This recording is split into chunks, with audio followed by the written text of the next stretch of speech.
आपल्या परिसरातील ताज्या घडामोडी व अपडेट पाहण्यासाठी MJ न्यूजला सबस्क्राईब करा आणि बाजूला असलेल्या बेल आयकॉनवर प्रेस करा. सदैव ताज्या बातम्यांसह जुळून रहा MJ न्यूज. हॅलो, बोला. नमस्कार मॅडम. MJ न्यूज संपादक बोलतोय, दादाराव वाघ. हॅलो, बोला ना.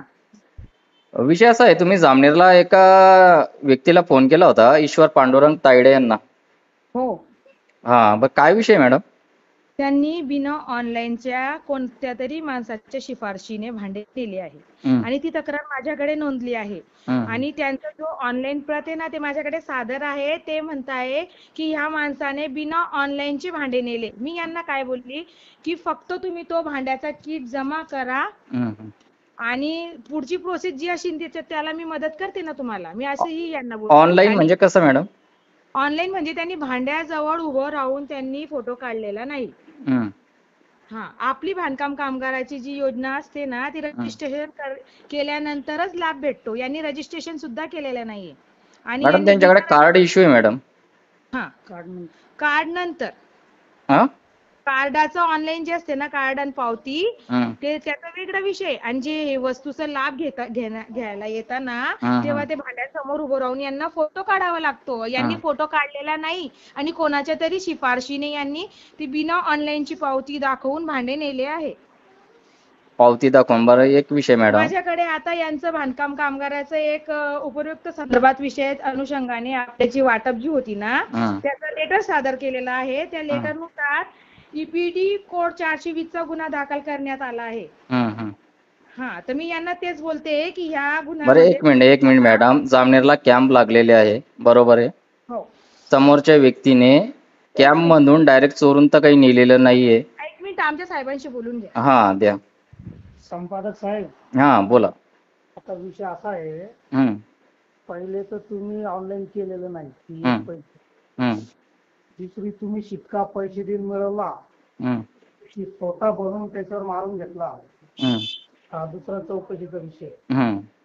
तिसरा विषय की आता जेवढ्या पावत्या आमच्याकडे जिथं जिथं पॉइंटला वाटप झाली, काही पॉइंटला आपण कलेक्शन करून घेतलं पावतीनुसार. मग ती पावती व्हेरीफाईड होते, म्हणजे ती पावती खरोखर ऑनलाईन झालेली आहे का, ती सत्य आहे का. त्याच्यामध्ये यांची एक पावती मिळालेली आहे. इमेज नंबर जरी तुम्ही आमच्या साईडवर टाकला, की कधी ऑनलाईन झालेला असेल तर ती क्लिअर बाजूला निघते एकदम ओके. आणि एखादं रजिस्ट्रेशन झालेलं नसलं ती डाऊट म्हणून बाजूला निघते. तर डाऊट मध्ये यांचं आम्ही एकदा व्हेरिफिकेशन केलं, इमेज नंबर टाकला, तर यांचं ऑनलाईन झालेलं नाही.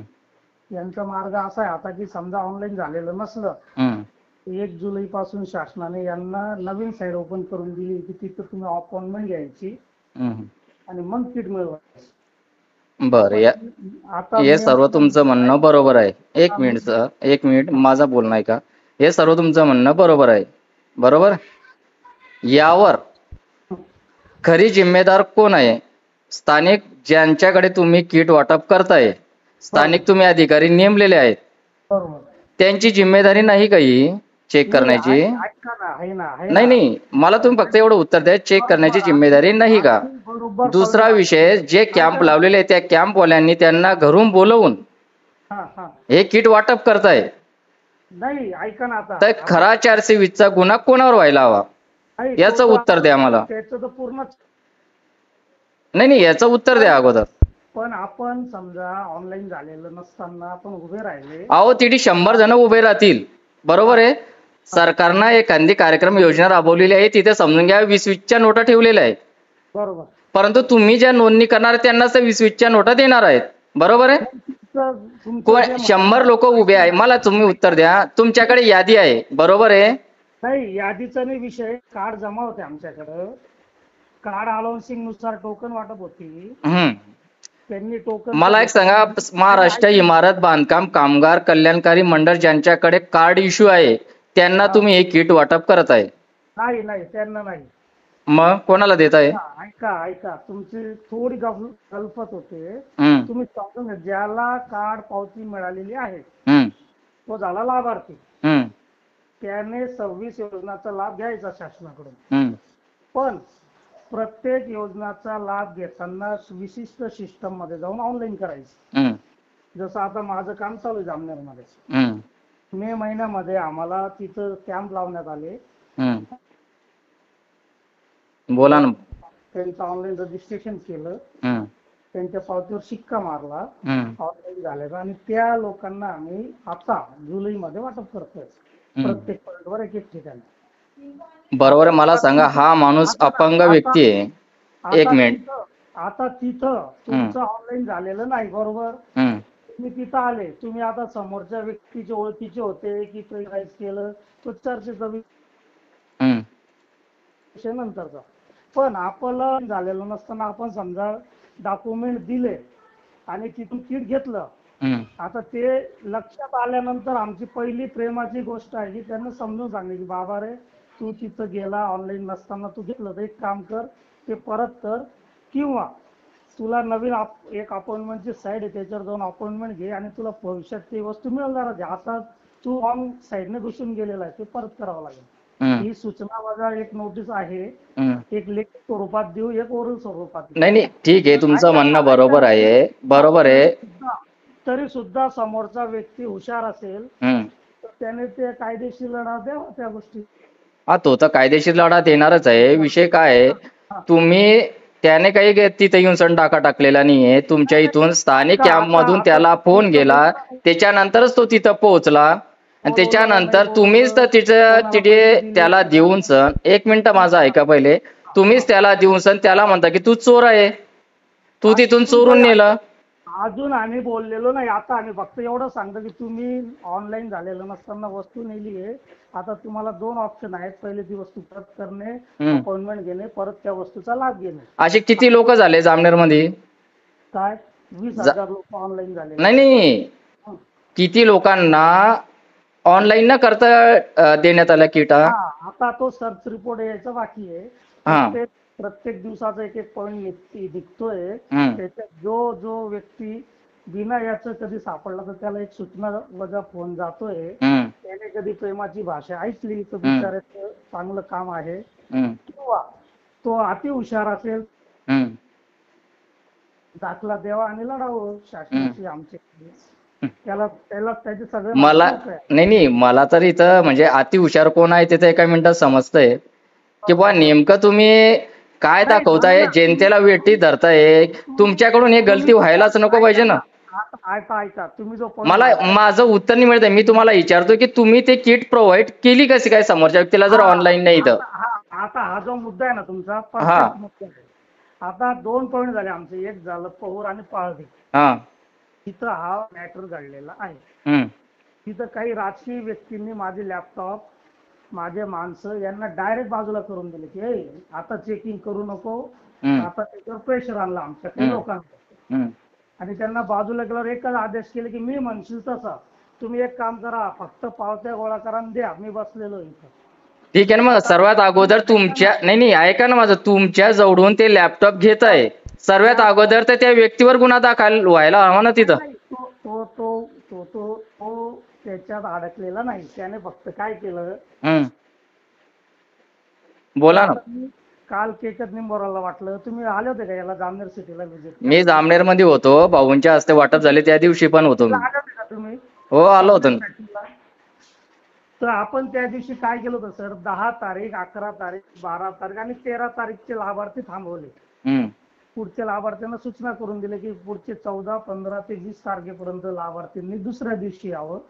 परत 21 ते 2 जून पर्यंतचे लाभार्थ्यांनी तिसऱ्या दिवशी यावं. तर आमचं सिस्टम असं होतं, एकेकाला आवाज द्यायचो, त्याचा आवाज त्याचं नाव आला की त्याने पुढे यायचं, आपलं कार्ड ताब्यात घ्यायचं, आपली पावतीचं नाव मॅच करायचं आणि मध्ये जायचं. मध्ये गेल्यानंतर त्याचं व्हेरिफिकेशन व्हायचं की त्याचं नाव आणि त्याचं कार्ड बरोबर आहे, ती व्यक्ती तीच आहे. लगेच तिला एक साईन करून पुढे किट त्याने साईन केली की मी किट घेतलं की त्याला दुसऱ्या दाराने किट घेऊन परत पाठवायचं. ही जी सिस्टम आम्ही राबवली ना, तर काही ठिकाणी राजकीय व्यक्तींनी आमची सिस्टम हायजॅक केली, काम करूनही दिलं, प्रेशराईज केलं. आमची लहान पोरं होते, म्हणजे ज्याला मॅच्युरिटी नसलेली मुलं म्हणतो आपण, त्याच्यात मॅच्युरिटी नव्हती, त्यांना त्यांनी बाजूला केलं आणि त्यांनी म्हटलं की फक्त पावत्या घ्या आणि वाटा. मग याला जिम्मेदार कोण? कारवाई कोणाला वर व्हायला हवी? पहिली सूचना आम्ही प्रयत्न दिली आहे की तुमचा अहो सर, तुम्ही समोरच्या व्यक्तीला ते ठीक आहे, ते भांडे जमा करतील, सर्व विषय कराय, परंतु तुमचं जे तुम्हाला शासनाने ज्या गोष्टी करता ठेवलंय, तुम्हाला स्थानिक लोक तुम्हाला साईडला करून सण त्यांची दादागिरी करताय. तुम्ही क्लिअर कट माझ्याशी बोलता की त्यांनी दादागिरी करली, आम्हाला बाजू केलं. मग याच्यावर 420चा गुन्हा त्या स्थानिक व्यक्तीवर व्हायला हवा, भांडे घेणाऱ्यावर, की ज्यांनी बाजू करलं त्याला व्हायला हवा? नाही, दोघांवर होईल. आता ऐका, आता विषय असा आहे, समजा त्याच्यामध्ये जास्त त्या गोष्टीत अडकते. एक तर जी सिस्टम आहे करणारी व्यक्ती, राजकीय असो कोणती असो. दुसरी, ज्या व्यक्तीने फायदा घेतला, तिला माहिती आहे की आपलं ऑनलाईन झालं नाही तर आपण कशाला तिथं जायचं पाहिजे, काय घेतलं पाहिजे. परत तोच विषय करताय तुम्ही. चॉकलेट फॅक्टरी मध्ये, म्हणजे इथे चॉकलेट फॅक्टरी आहे, तुम्ही पण होते तिथं बोलावलं होतं सर्वांना, बरोबर, प्रत्येकाला फोन लावून तिथं बोलावण्यात आलं, बरोबर आहे? बरोबर. मग तिथे बोलवल्यानंतर तो व्यक्ती जाणारच आहे ना. आला, त्याच्यानंतर तो लाभार्थी नसला तर त्याने बाजूला सरकून झाला पाहिजे साहेब. अहो मला सांगा, मी लाभार्थीने मी उभा राहिलो म्हणून मला देऊन टाकाल का तुम्ही? नाही, पण नाही, मला सांगा, तुम्ही मला देऊन टाकाल का? नाही, मग त्याने जी एका विशिष्ट व्यक्तीला भेटला पाहिजे होता की दादा माझा. अहो हे झाले उडवाउडीचे उत्तरे. तुम्ही खरे सांगा, तुम्ही ज्यांनी तुमच्याजून डायरेक्ट सामान दिलं त्या व्यक्तीवर तुम्ही कारवाई करणार आहात का किंवा नाही? 100% कारवाई होईल. मग पहिले ती प्रोसिजर करा. तेवढा भरणा त्याचा होईल. समजा 50 किटचा कधी लोचा सापडला, मग हे किटची वसूल तुम्ही त्या व्यक्तीकडून का नाही करत आहे? खरे जिम्मेदार कोण आहे? त्या व्यक्तीने किट दिलं ना बिना ऑनलाईन पाहता, ह्या वस्तूचं रिकवर तुम्ही त्या व्यक्तीकडून का नाही करत आहे? बरोबर, पण हे बी लोक तेवढेच जबाबदार आहेत की आपण नसताना घेणं, जबाबदारी एक. अहो ही जनता आहे. मला सांगा, त्या माणसाचा कार्ड आहे, तो माणसाला फक्त एवढं माहिती तो माणूस अनाडी आहे, त्याला माहिती ह्या कार्डवर आपल्याला मिळतंय, मग आपल्याला घरी फोन आलेला आहे त्याच्यामुळे आपल्याला जायचंय. बरोबर. मग तुम्ही त्या व्यक्तीला कसं काय ग्राह्य पकडताय? नाही, मग त्या व्यक्तीने घेताना ऑनलाईन नसलेला जेव्हा तो सापडलेला आहे तेव्हा त्याला आम्ही तर सूचना करणार होतो ना की बाबा तू ऑनलाईन. अहो काही व्यक्तीचं असे आहे की खरे कामगार आहे का ते, याची पडताळणी, याचे नियम अटी तुम्ही करल्या का सर? तो विषय माझा नाही. तुम्ही कोणत्या गोष्टीचं समर्थन करता ते सांगा मला. की मी फक्त एकच सांगतो तुम्हाला, तुमच्याकडून मला फक्त एवढं समजलं की स्थानिक व्यक्तींनी आम्हाला बाजू करून सण समोरच्या व्यक्तीला दिलं, बरोबर आहे? तुम्ही राजकीय हस्तकपोटी तुम्ही त्या व्यक्तीला न पकडता स्थानिक माणसाला पकडताय. तो व्यक्ती तर द्यायला तयार आहे, पण त्याचं असं म्हणणं आहे, ठीक आहे मला तुम्ही ना कोणत्या बेसवर दिलं, मी तर काही मी होतो तिथं, मला दिलं, आता कोणी येईल तुम्हाला सांगेल मला देऊन टाका, देतील का? नाही, ते झालं ना, तसंच चुकी झालेली आहे ती आम्हाला मान्य आहे. पण मग याला सर्व राऊंडअपच जिम्मेदार आहे ना. त्याला जेव्हा जे पदाधिकारी होते, समाजसेवक ज्याला आपण म्हणतो, त्याने तेवढा त्याचा अभ्यास नव्हता, त्याने त्याचा गैरफायदा उचलला आणि त्याला तो सामोरं जाणार. अहो तुम्ही एकाकडे म्हणता की त्याचा तेवढा अभ्यास पण नव्हता, मग तुम्ही जर प्रतिष्ठित आणि एक म्हणजे तुम्हाला ट्रेनिंग दिलेले व्यक्ती अधिकारी तिथे नेमलेले शासनानं, तर तुमच्याकडून गलती होणं हे गरजेचं नाही ना. तुमच्याकडून गलती व्हायलाच नको पाहिजे होती. सांगतात ऐका, एकाच वेळेस 4 पॉईंट लागल्यामुळे थोडी धांदल उडाली. एकाच दिवशी 4 पॉईंट होते, 4 पॉईंटला 4 व्यक्ती आणि त्याचे अंडरटेकिंग मधले व्यक्ती हे एका वेळेस गर्दी पडल्यामुळे थोडं त्याच्यात मिसमॅच झालेला आहे. तर आता त्याच्यावर एकच सोल्युशन आहे की ज्यांना फोन जात आहे त्यांनी प्रेमाने एक तर ते परत केलं तर वेळ 2-3 महिन्याचा कालावधीमध्ये जाणार आहे. दुसरी गोष्ट, त्यांनी कधी नाही ऐकलं तर मग जी प्रोसेस होईल त्याला सामोरं जायचं आहे. अहो मला सर्व तुमच्या गोष्टी मान्य आहे.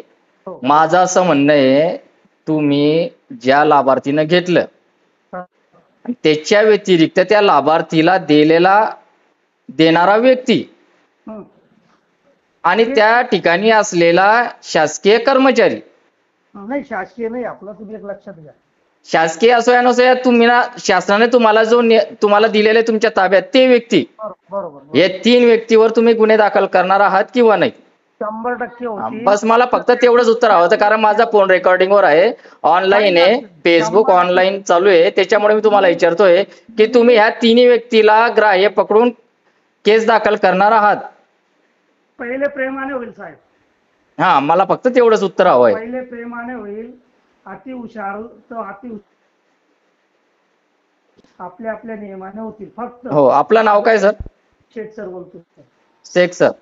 हो हो, मी जे सर्व्हिस प्रोव्हायडर जामनेर. आणि तुमचं नाव? दादाराव वाघ, जामनेर MJ न्यूज.